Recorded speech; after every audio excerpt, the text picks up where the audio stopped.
Okay, Minnesota Vikings, we have a new head coach, and it's not the guy you think.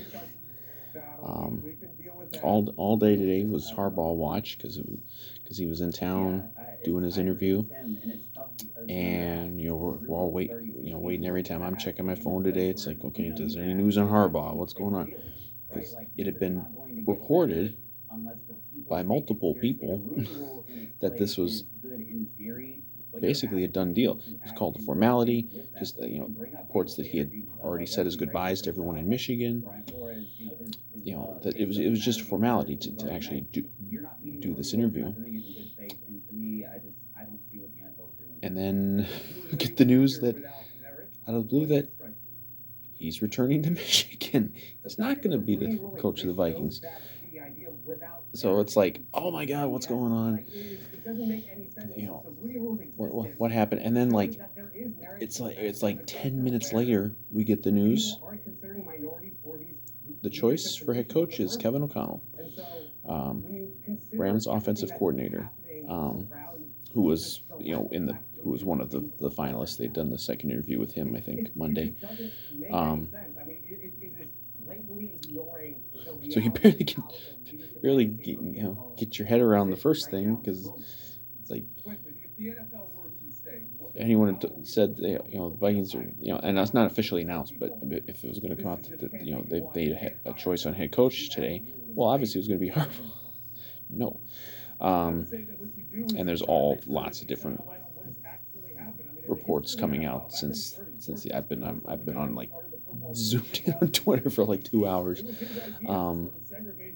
There'll probably be more stuff by the time I get this done. Yeah. So O'Connell's the guy. Kind of surprising thing is they did not even offer the job to Harbaugh. So we may never know exactly what was said on either side during the interview process. But the fact that after all this they didn't even make an official offer is very surprising to me, which tells me that I don't think it was just like people said, "Oh, Harbaugh's just doing this to leverage Michigan and did more money." Like, I don't think that's the case, and maybe he'll get another contract. I don't know, but I think it's just as we may never know, but I think it's just simple as just they liked another guy better. They liked Kevin O'Connell better. I think it's probably just boils down to that. It's not always the big names. Sometimes I'm sure O'Connell probably had a really impressive interview, and they're like, well, yeah, we're still gonna do this Harbaugh thing, and obviously it's gotten so much attention. Like we definitely want to do it, but man, he's gonna really have to wow us because we like this guy O'Connell here from the Rams. So he's the guy. Now they can't officially announce anything until after the Super Bowl now. So that's like 10 days or something, 10, 11, 12 days. So there's not going to be anything official. There won't be any announcements from the team. There won't be any press conferences, none of that. We're kind of going to be kind of in a holding pattern here for a while now, but he's the guy. And I'm completely fine with that. Like, I got a little bit swept up in some of the Harbaugh hype the last few days, and I would have been very, very, very good with Harbaugh as a hire just because of his track record. But and assistant coaches, coordinators are a risk. They don't. Sometimes the guys you really think are going to work out, they don't really work out, and sometimes the guys you're like, well, why'd they hire him? Like, why did the Steelers hire Mike Tomlin, and then he becomes a great coach? Like, you never know for sure. But if you just go off of kind of like the hires who have been since Sean McVay became the kind of the big guy, the coaching hires off of his coaching tree, they've been pretty damn successful. One of them is coaching against Sean McVay in the Super Bowl in a week and a half. Zach Taylor. I know Vikings fans don't like to mention Matt LaFleur as a good coach, but I mean, it's like, yeah, he's had Aaron Rodgers, but you can have a really good quarterback and still not win as many games as he's won. And yeah, they haven't gotten to a Super Bowl, but he's been a very successful coach. Um, and then the other one is Staley with the Chargers. Um, and you know, they haven't had playoff success yet, but they're getting there. All right. So I mean, there's no guarantees, no guarantees at all that O'Connell's going to work out. But I suppose he's very, very involved. Because the knock on him is like, oh, he doesn't necessarily call the plays, but it's not only about whether or not he calls the plays, because he might not even, for all we know, he might have. We don't know who his assistants are going to be here now, but I guess he's very big into game planning and stuff like that. So I mean, it sounds like he was one report I saw. He was, really impressed with how prepared he was just for the interview, and that might have got him the job. So again, we're not gonna know. We're not gonna have any idea until we'll start to have an idea in September. We're not gonna know anything before then. And I watched a couple of videos on YouTube of interviews with him from when he was with the Rams. He seems bright guy, nice guy. We have no idea. We'll see when he does his introductory press conference here in a couple weeks. But when this whole process started, even before they officially fired Zimmer, the idea was it's time to get an offensive head coach in here.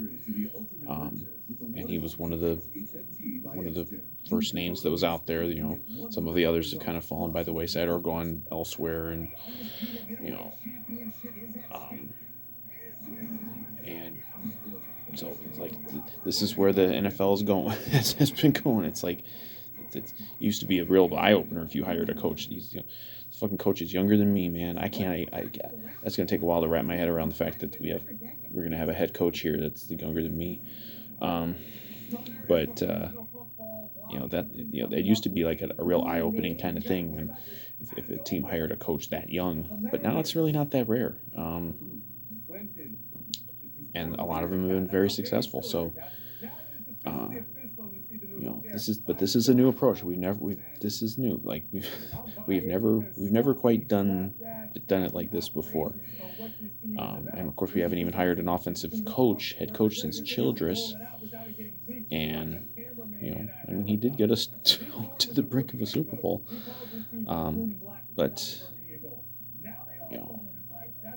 I think we're going to see a very different looking team going forward, just kind of how they approach games. Of course, now we'll see what coaches are retained, who's brought in.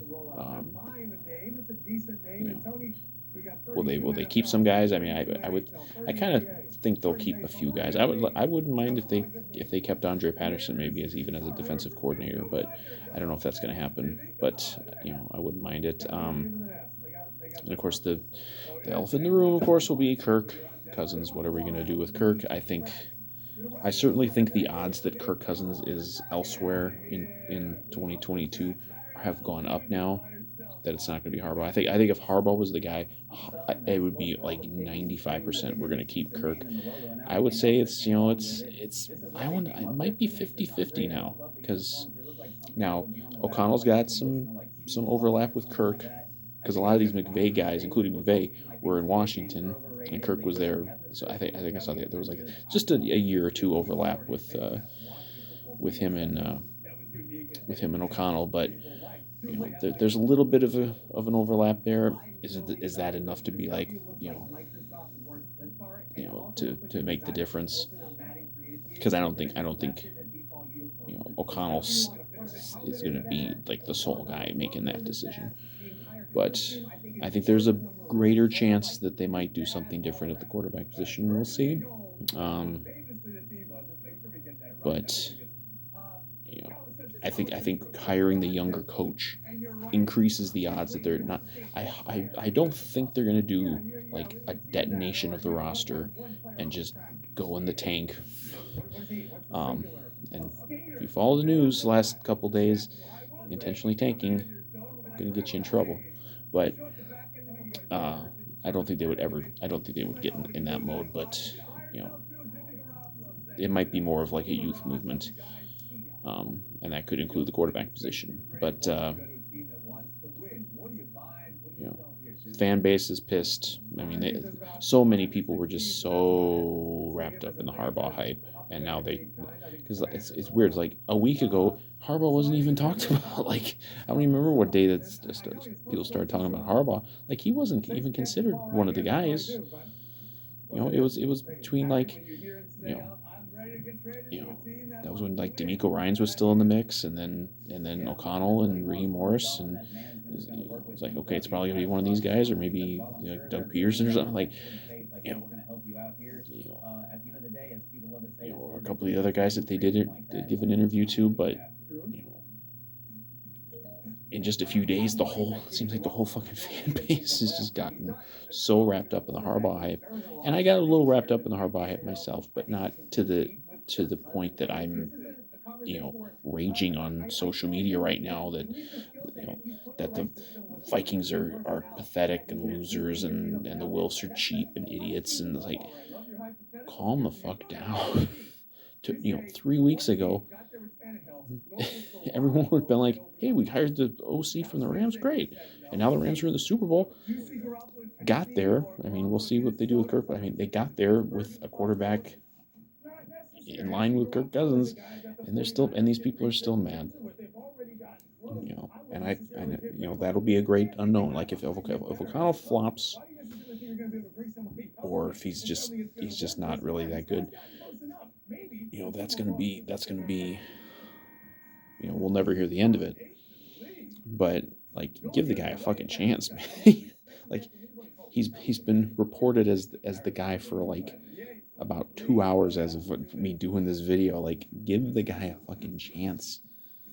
You got to give the guy a chance. It's no different. It's no different than if you say you draft a quarterback, you got to then give that guy a chance. You got to give him a fucking chance. O'Connell could be great. If he's the next Zach Taylor or the next Matt LaFleur, we're in good hands, and we may be in good hands for a long time. If he's not, then he's not, and we move on, and there will be, in a few years there'll be some other highly touted coordinator that we can go after. Like, but to this point, the McVay tree has produced a bounty of fruit, and so hopefully that'll continue here. But yeah, quite a turn of events, because a lot of reporters out there. Some of them like from Michigan, some of them national guys, some local guys. Like, there's just a lot of people with like big time egg on their faces, because they were reporting that this was locked in, and it clearly was not. And we'll see over the coming days, if there's any, if like Harbaugh talks, or anyone else gets the scoop about like exactly what went down. But the big one to me is that they didn't actually offer the job to Harbaugh, which tells me that they were really, really impressed with O'Connell, and were like, yeah, we're going to still go ahead and do this Harbaugh thing, but he's really going to have to overtake O'Connell. And there might have been I'm sure there was a money situation there too, but I mean, the Wolves spent money on this team. You can say whatever you want about this ownership. They don't back down from spending money on the team. So if it was an issue that now if he was asking for the Gruden contract, which was like 10 years, like, okay, you're not going to give anybody that. But if he was asking for like a big per year, I don't think they would have balked at that if he was really their guy. And I think when it comes down to it, I just think ultimately Harbaugh was a bigger name, but they decided they wanted O'Connell, and he was the guy that impressed them, and he fits the bill of the young, innovative offensive mind that a lot of teams are going for now, and that the NFL is trending very much that way. Um, and I'm very optimistic that he's going to be, you know, a successful coach in line with some of these other guys that have come off the McVay tree. Um, and we'll see what they do with the roster. I mean, that's going to be the big thing. Um, you know, and that'll be the GM deciding, but I'm sure they'll have input from the coach too. They want to do the collaboration thing. Maybe that was one of the things with Harbaugh too, is maybe Harbaugh just wanted to, since he's got the name recognition and stuff, maybe he just wanted to have more power than they were willing to give to the head coach uh, right now. And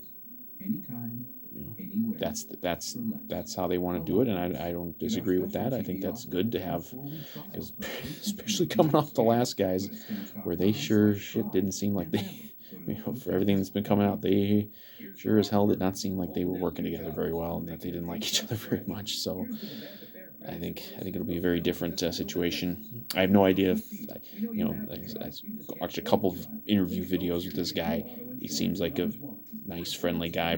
He's probably not gonna be a grouch like Zimmer, but again, we're not gonna have any idea about this guy as a game planner, as a head coach, as a play caller here, as just as a leader, like anything. We're not gonna know. We're not gonna have any idea until September, and we'll see how it goes. But you know, I just plead with Vikings fans, even if you had your heart set on Jim Harbaugh, or even if you had your heart set on Raheem Morris or somebody else, like, this is our guy, and I think it's a good. I think this is a good hire, a smart hire, and I think he can be very good. And if he's good, he's young. If he's a success, he could be our coach for years. And if he's a success and he's here that long, guess what? We're holding the fucking Lombardi. Um, and that's what it's all about. So he may not be the guy you wanted, but he's the guy we got, and I think he's going to be pretty good. I think he's got the background to do it. I think he's gonna succeed here, and it's gonna be a different looking team, different approach to games. Or maybe we're not gonna recognize it. After 8 years of Zimmer, but and after over a decade with Spielman around, but you know I think this is gonna be a good hire. And once the dust settles from the disappointment over the Harbaugh hype not being fulfilled, I think we're gonna realize that we got a pretty good, promising young head coach who's gonna take his places. So I will just wrap this up by saying, Vikings fans, give the man a shot.